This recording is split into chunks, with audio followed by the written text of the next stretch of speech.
Ask 10 people what neurologists do and you're going to get 10 wrong answers. Let's fix that in 60 seconds. Less than 2% of med students go into neurology. Here's what the other 98% are missing. Myth 1, neurology is all diagnose and adios. That's about 15 years out of date. In neurology, you get to be the doctor that comes in when there's a mystery that no one else can solve, and you get to be the one that tries to figure it out and what's going on. You get to pinpoint a lesion before imaging confirms it. And now more than ever, we're the people actually treating and fixing things. As of late, there's been a massive explosion in therapies in neurology. For stroke, TPA/TNK, the window has just expanded from 4 to up to 24 hours based on, institutional protocols plus thrombectomy. I've had a patient who was eating lunch, all of a sudden became completely aphasic, not able to speak.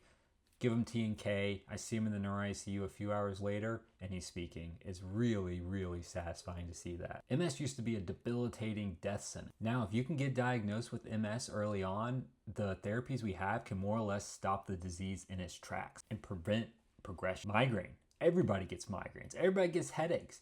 The headache therapeutics have exploded in the past few years. GPANTs and CGRP inhibitors are changing people's lives for the better. People that had 30 out of 30 headache days are now having 3 or 4 out of 30 headache days. Parkinson's/tremor. We now have deep brain stimulation. One of the coolest things is when patients with deep brain stimulators come into clinic and they're sitting there, and then you turn off their deep brain stimulator and you'll see their tremor just start to come out. It's really, and then you turn it back on and it goes away. It's insane. Myasthenia.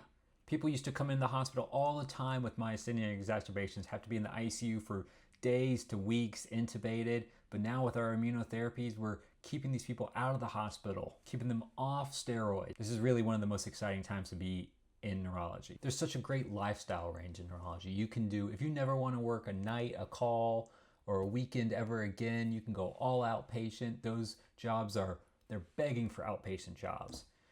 If you hate an in-basket, do inpatient, stroke, inpatient neurohospitalist. You'll never have to get a MyChart message or anything ever again. Week on, week off, the demand. As the population aged, neurology and cardiology are probably the two most in-demand specialties over the next 10, 20 years. Neurologists are constantly in shortage. Great job security, great demand, great job off. There's a reason why neurology broke off from internal medicine, because neurology itself is so broad. You have stroke, you have movement, you have neuromuscular, you have neuro-onc, you have neuro-ophtho, you have neuroimmunology, you have headache, you have neurocritical care, you have sleep. One specialty, you can have a dozen different, completely different careers. The common trap people get in is confusing neurology and psychiatry. Neurology deals with localizable lesions, structural issues. You will have an objective exam finding or imaging that correlates with. Psychiatry deals with behavioral, functional, or mood-related issues, usually without a localizable lesion. If you love the exam and the localizable puzzle, neurology. If you love the mind and the complexities of that,